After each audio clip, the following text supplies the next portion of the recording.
আসসালামু আলাইকুম। সংবাদে আপনাদের সবাইকে স্বাগত জানাচ্ছি। আমি ফিরোজ তোহা। শুরুতেই সংবাদ শিরোনাম জানিয়ে দেব এই মুহূর্তে হাতে পাওয়া সর্বশেষ গুরুত্বপূর্ণ আপডেট বাংলা সংবাদ। শুরুতেই থাকছে, দুর্নীতিতে যারা চ্যাম্পিয়ন তাদের ক্ষমতায় বসিয়ে তামাশা দেখব না, এমনটাই মন্তব্য করেছেন ইসলামী আন্দোলন বাংলাদেশের আমির ও চরমোনাই পীর মুফতি সৈয়দ মোহাম্মদ রেজাউল করিম। তিনি বলেন, বিগত সময় যারা দেশকে 5 বার দুর্নীতিতে চ্যাম্পিয়ন বানিয়েছে, দেশ পরিচালনার নামে এই দুর্নীতিবাজদের ক্ষমতার মসনদে বসিয়ে আবার তামাশা দেখব, তা হতে পারে না। এবারে জানাবো, 53 বছরে জাতির মাথার উপর কাঁঠাল ভেঙে খাওয়া হয়েছে।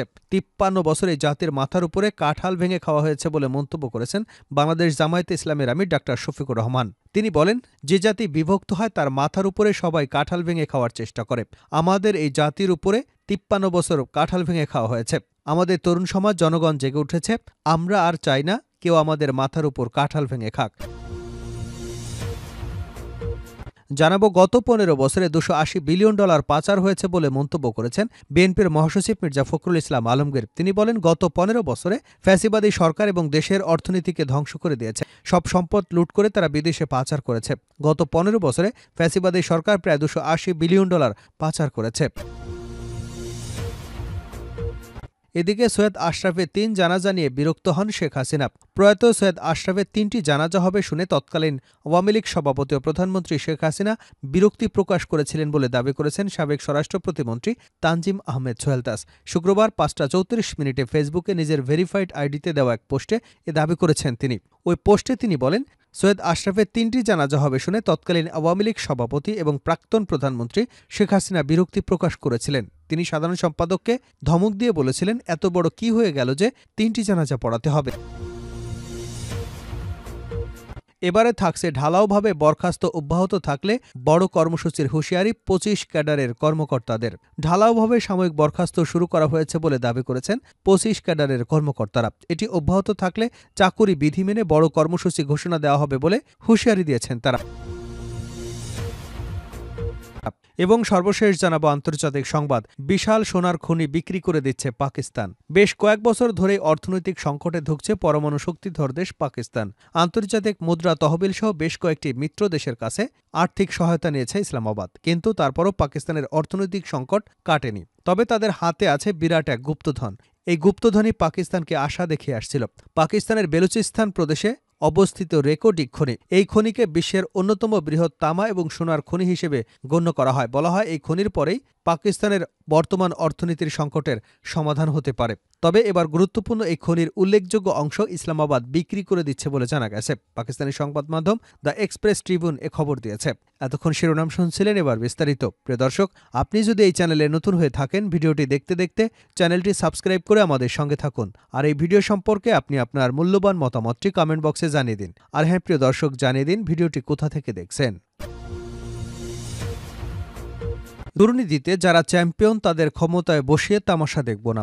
দুর্নীতিবাজদের ক্ষমতার মসনদে বসিয়ে আবার তামাশা দেখব না বলে মন্তব্য করেছেন ইসলামী আন্দোলন বাংলাদেশের আমির ও চরমোনাই পীর মুফতি সৈয়দ মোহাম্মদ রেজাউল করিম। তিনি বলেন, বিগত সময় যারা দেশকে 5 বার দুর্নীতিতে চ্যাম্পিয়ন বানিয়েছে, দেশ পরিচালনার নামে এই দুর্নীতিবাজদের ক্ষমতার মসনদে বসিয়ে আবার তামাশা দেখব, তা হতে পারে না। শুক্রবার রাজধানীর ইঞ্জিনিয়ার্স ইনস্টিটিউশন মিলনায়তনে অনুষ্ঠিত ইসলামী শ্রমিক আন্দোলন বাংলাদেশের কেন্দ্রীয় সম্মেলনে এসব কথা বলেন তিনি।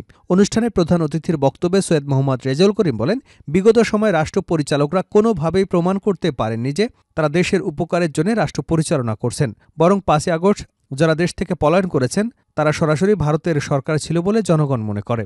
তাদের সব কর্মকাণ্ড ভারতের স্বার্থ রক্ষার জন্য করেছে বলে জনগণ প্রত্যক্ষ করেছে।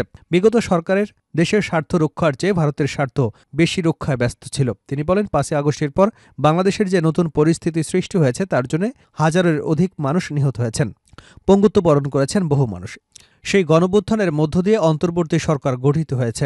আমরা দেখছি তারা আগোছালোভাবে দেশ পরিচালনা করছে। এই আগোছালোভাবে দেশ পরিচালনার সুযোগ নিয়ে অনেকেই যে রাজনৈতিক দুর্বৃত্তায়ন করছে তা দেশের মানুষ কখনো মেনে নেবে না। এ সময় তিনি ইসলামী শ্রমিক আন্দোলন বাংলাদেশের বিগত সেশনের কমিটি বিলুপ্ত করে 2025-26 সেশনের নতুন কমিটি ঘোষণা করেন। এতে মৌলানা খলিলুর রহমানকে সভাপতি, মৌলানা সিদ্দিকুর রহমানকে, মুফতি মোস্তফা কামালকে সহসভাপতি এবং কে এম বিলাল হোসেনকে সেক্রেটারি জেনারেল করা হয়েছে। 53 বছর এই জাতির মাথার উপরে কাঁঠাল ভেঙে খাওয়া হয়েছে। 53 বছর এই জাতির উপর কাঁঠাল ভেঙে খাওয়া হয়েছে বলে মন্তব্য করেছেন বাংলাদেশ জামায়াতে ইসলামীর আমির ডাক্তার শফিকুর রহমান।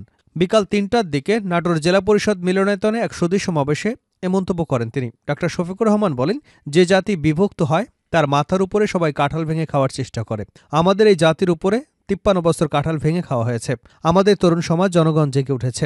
আমরা আর চাই না কেউ আমাদের মাথার উপর কাঁঠাল ভেঙে খাক। আমাদের জোরালো ঐক্য থাকুক, তাহলে ঘরে বাইরে সব ষড়যন্ত্র ব্যর্থ হবে। যদি ইসলামী রাষ্ট্র কায়েম হয়, এই জাতির বদলাতে 7 থেকে 10 বছরের বেশি সময় লাগবে না। 53 বছরের দরকার হবে না, 7 থেকে 10 বছরই যথেষ্ট। জাতির উন্নয়নে দক্ষ ও যোগ্য সংসদ সদস্যদের প্রয়োজন উল্লেখ করে জামায়াতের আমির বলেন, বিগত সংসদগুলোতে আমরা দেখেছি কিছু মানুষ যাদের ছেলেমেয়েরা এক পাতা লিখে দিয়ে বলেছে, আব্বা আম্মা তুমি তো বলতে পারবে না কিছু, ওইটা পড়ে শোনাব। তিনি সংসদে দাঁড়িয়ে পড়তেছে, কিন্তু এক পাতা পড়ে তাও লাগে 20 মিনিট, 40টা ভুল করতেছে।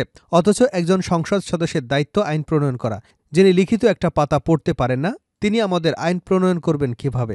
এভাবে আমরা নাচগানে ভরপুর সংসদ দেখেছি, খিস্তি খেউড়ে সংসদ দেখেছি, সেখানে গানের আসর দেখেছি, নাটক ও হাসি ঠাট্টা দেখেছি।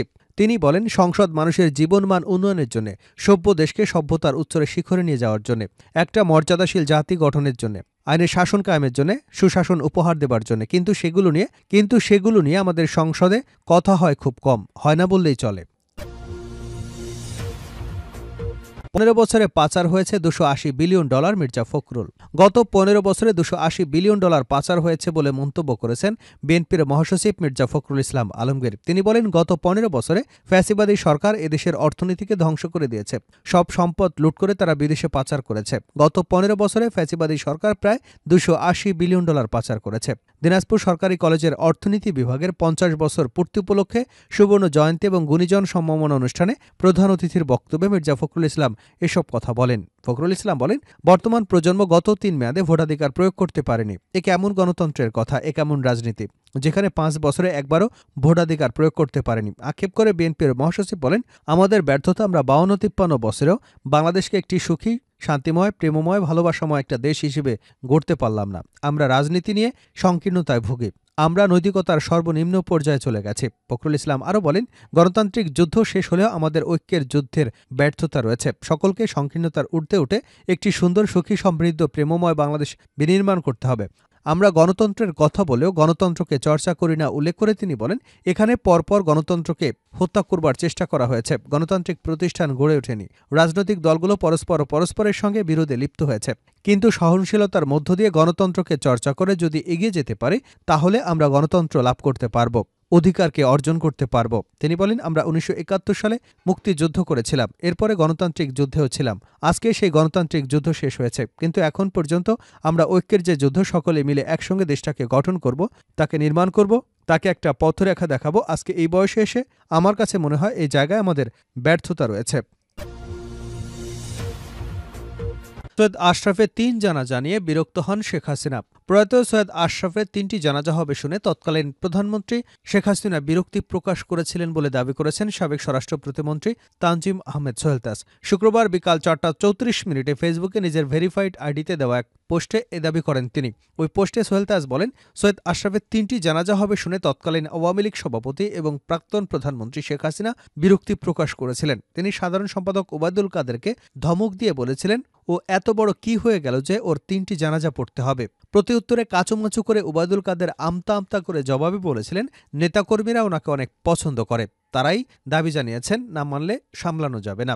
এ সময় পোস্টে তিনি সিরিজ চলবে, এখন আমার পালা বলেও ইঙ্গিত দিয়েছেন। সোহেল দাস তার পোস্টের সঙ্গে একটি সংবাদের শিরোনামের স্ক্রিনশটে শেয়ার করেছেন। যে সংবাদের শিরোনামটি হল, 2014 সালের পর শেখ হাসিনার সঙ্গে সৈয়দ আশরাফের সম্পর্কের অবনতি ঘটে। তবে সংবাদটি একটি দৈনিকের অনলাইন পোর্টালে পাওয়া যায়। পোস্টের শেষে সোহেল তাজ লিখেছেন, আওয়ামী লীগের ব্রেইন ওয়াশড, নষ্ট পচা নীতি বা আদর্শ বিচ্যুত লুটেরা, খুনি, হত্যা, গুম, নির্যাতনকারীদের সমর্থক সবাইকে বলবো অনতিবিলম্বে আমার এই ফেসবুক পেজটি আনফলো করতে। নিজের বিবেককে জাগিয়ে আত্মোপলব্ধি, আত্মসমালোচনা করে অনুশোচনা করবার অনুরোধ করেন তিনি। উল্লেখ্য, সৈয়দ আশরাফ ফুসফুসের ক্যান্সারে ভুগছিলেন। 2018 সালের নভেম্বরে তার ফুসফুসের ক্যান্সারের 4র্থ ধাপে পৌঁছে পরে চিকিৎসার জন্য থাইল্যান্ডে যান। 2019 সালের 3রা জানুয়ারি থাইল্যান্ডের ব্যাংককে বামরুনগ্রাদ হাসপাতালে চিকিৎসাধীন অবস্থায় মারা যান তিনি। 6 জানুয়ারি ঢাকার বনানী কবরস্থানে তাকে সমাহিত করা হয়।